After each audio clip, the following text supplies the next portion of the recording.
I'd like to start off this apology video by saying, I did it. I bought the Lumix S9 with my very own money. Here's the receipt. JK, LMNOP, here is the actual camera, and I did pay for this with my own money. Here's the actual receipt. But let's put our qualms aside with this strange little camera and talk about the real reason I bought it so you can understand my perspective. This video is sponsored by Artlist. More on them at a completely random time in the video. In my last video, I talked about all the brand switches that I've made over the years, and it's kind of ridiculous, but I've just been on the hunt for the tools that fit my needs. And lately, the manhunt I've been pursuing is the ultimate dad cam for me, for photography and video. So what needs am I trying to have met by finding the perfect dad camera? First of all, and probably my biggest priority, is high quality JPEG photos that can have a cinematic or filmic look, whatever you want to call it, right out of the camera, zero editing. Second, I want high quality video that I can be able to look back on in 10, 20, 30 years and be thankful that I invested in a camera that documented my son's life in a way that I'll be able to appreciate for the rest of my life, and hopefully he'll be able to appreciate, because these are what my memories look like. You have to eat it! Hold on, I gotta adjust this thing. Don't get me wrong, I'm freaking obsessed with 8mm tapes and how that looks, but I just want Levi to be able to look back at his childhood fondly and see it in its full beauty and quality, and who knows what he'll do with it. I also wanted a camera that has reliable autofocus so that my wife and me can just pick up this camera, turn it on, start recording, and not have to worry about if our kid or whatever we're doing is in focus or not. I just want it to work out of the box and look good. And the biggest thing for me is it needs to be pretty much pocketable so I can take this thing with me everywhere and it's not a hassle, it's not weighing me down or hurting my neck or shoulders or whatever. It's gotta be small and able to do all these things. So after I came up with that list of needs that I wanted for a camera, the search began, and these were the cameras that started to pop up on my radar. The first one was the Nikon ZF, and if you watch any of my videos, you've probably seen that I've been testing that camera out. I borrowed it from Nikon. I had to return it this week, unfortunately. It shoots pretty good video, even though I don't like using it for video that much, but the autofocus is fine with their native lenses. The photography is amazing on that camera. The photos look absolutely beautiful. I love the full frame sensor. I love the form factor of the camera, except for the flip screen. That's freaking weird. But I think my biggest setback for not pulling the trigger and just buying one of those cameras outright is the lack of the internal film simulations. Now, there was one caveat that we discovered, which is the Nikon Picture Control Editor website where you can basically make film simulations, but it's nowhere near where Fujifilm's recipes are at, and potentially where Lumix Lab is at, which we'll get into. I need more Diet Coke. I have a problem. The second camera I've been considering is, of course, the Fuji X106. You guys know I'm a Fuji juicer, live or die. Like, I'm loving Fuji juice at all times. I'm sipping it, I still have the X-T3, and I'm partaking, okay? But the X106 has been on back order for a really long time. But wait. I finally got one from a rental company that doesn't want to work with me, so I won't mention who they are. I'm opening this live on camera. I haven't even looked at this thing yet. This is the X106. So this was the second camera that came up on my radar, and I'm finally gonna be testing it.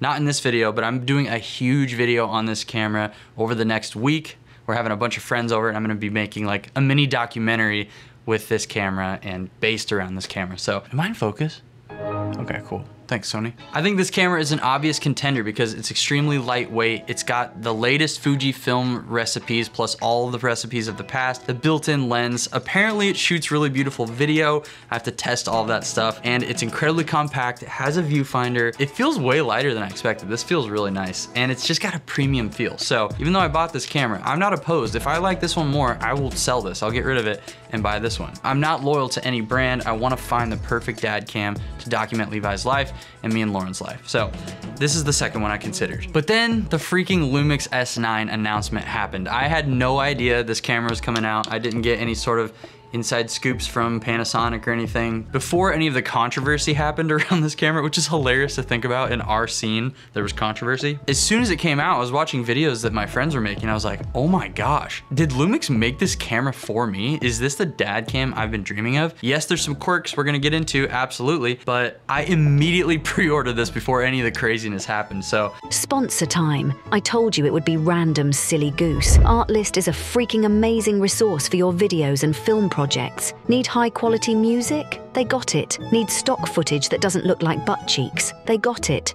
But there's something incredible that Artlist has that no other platform can compete with. You guessed it, AI voiceovers. All you do is type in the text that you want the voiceover to say, and bing bong baby, you have a high quality voiceover in seconds. You can choose from a wide array of different voices and styles to find the perfect match for your project. If you want to take your work to the next level, or you just have a super annoying voice like Zach, try Artlist today. Click the top link in the description and it'll take you to the right place. Cheers, Mayfam.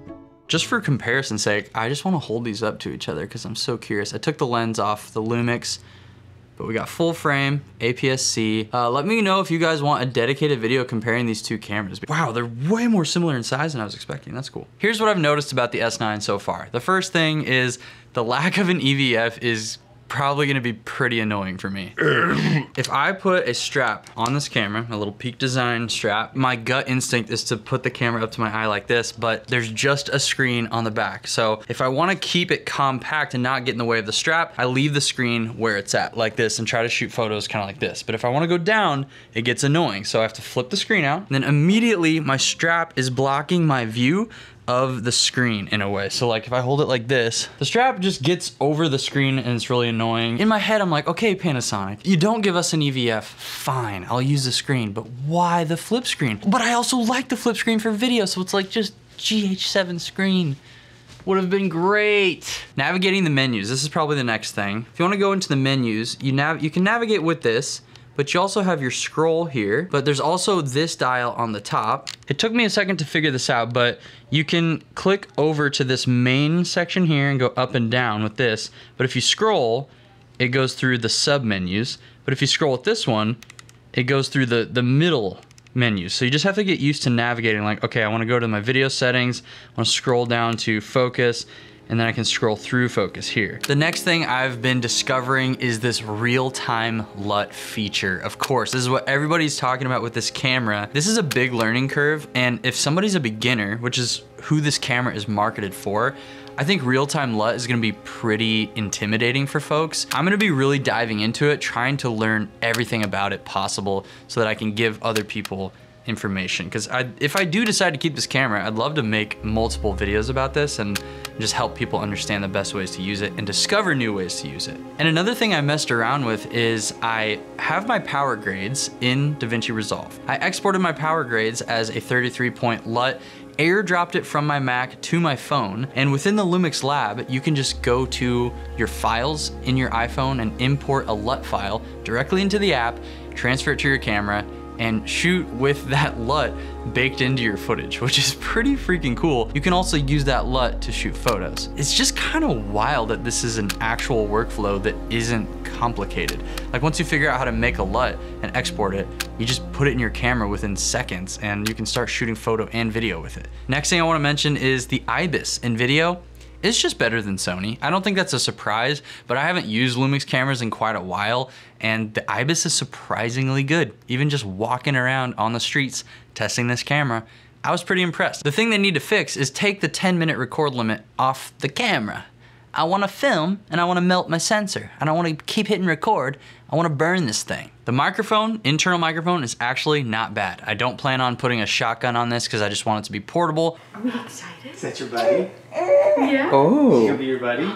Are we talking to him? Oh, that's cute. The L mount needs more pancake full frame lenses. I know Sigma has some, but it looks like the autofocus isn't great. Maybe I need to test that out and see for myself, but some compact full frame lenses that aren't f8 manual focus only, please. Honestly though, this camera has me excited just like to figure out the best settings for this, the way to set it up on the dials with photo, video, JPEG, RAW, all that different stuff. Let me know what you guys think, and obviously subscribe if you wanna see this big X106 video that I'm gonna be working on. I have some friends coming from out of town that are gonna be hanging for the 4th of July. Thank you guys for watching. I love you. Text me when you get home so I know you're safe. Watch out for deer. They're running rampant and their horns are sharp. You are loved, and I will see you in the next freaking video. See ya.